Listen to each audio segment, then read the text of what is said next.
فبأي آلاء ربكما تكذبان.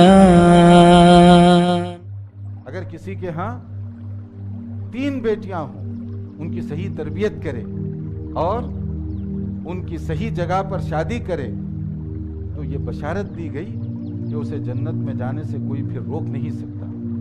ایک صحابی کو حسرت ہوگی کہ اللہ کے نبی صلی اللہ علیہ وسلم کیا یہ اعزاز 2 بیٹیوں والے باپ کو بھی ملے گا اگر وہ بھی یہی کرے؟ شاید 2 ہی بیٹیاں تھیں.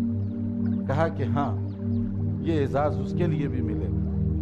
تو ایک صحابی انہوں نے بعد میں حسرت کی کاش میں بھی کھڑا ہو گیا ہوتا اور کہتا کہ ایک بیٹی والے کو بھی یہی عزت ملے گی، تو یقیناً ہمارے نبی کا جواب اس بات ہی میں ہوتا کہ ہاں. مطلب کیا ہوا؟ میری بیٹی میرے لیے جنت میں لے جانے کا ٹکٹ بن رہی ہے، ذریعہ بن رہی ہے. اگر کوئی باپ یا کوئی ماں یہ سمجھے نبی کریم صلی اللہ علیہ وسلم کی تعلیمات کی روشنی میں کہ میری بیٹی مجھے جنت میں لے جا سکتی ہے، پھر وہ اس کو برڈن سمجھے گا؟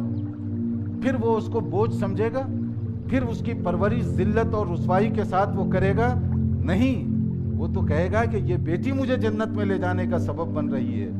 اس کے لیے پیار، شفقت، ہمدردی اور محبت اس کے اندر پیدا ہوگی کہ بیٹی میرے لیے جنت کا سبب بننے والی ہے.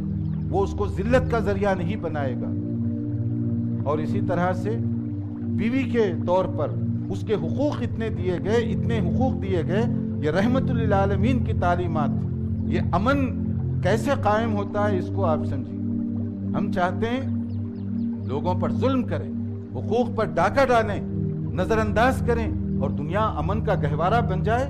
یہ کیسے ممکن ہے؟ رسول اکرم صلی اللہ علیہ وسلم نے بیوی کے حوالے سے ایک بڑی اہم بات بتائی. نبی صلی اللہ علیہ وسلم نے فرمایا خیرکم لأہلکم وانا خیرکم لأہلی. تم میں بہترین آدمی وہ ہے کون؟ جس کی مسجد والے تعریف کریں؟ نہیں. کمیونٹی والے تعریف کریں؟ نہیں. آپ نے فرمایا تمہارے بہترین ہونے کے لیے پہلی شہادت تمہارے اخلاق کی تمہاری بیوی کی طرف سے ملنی چاہیے.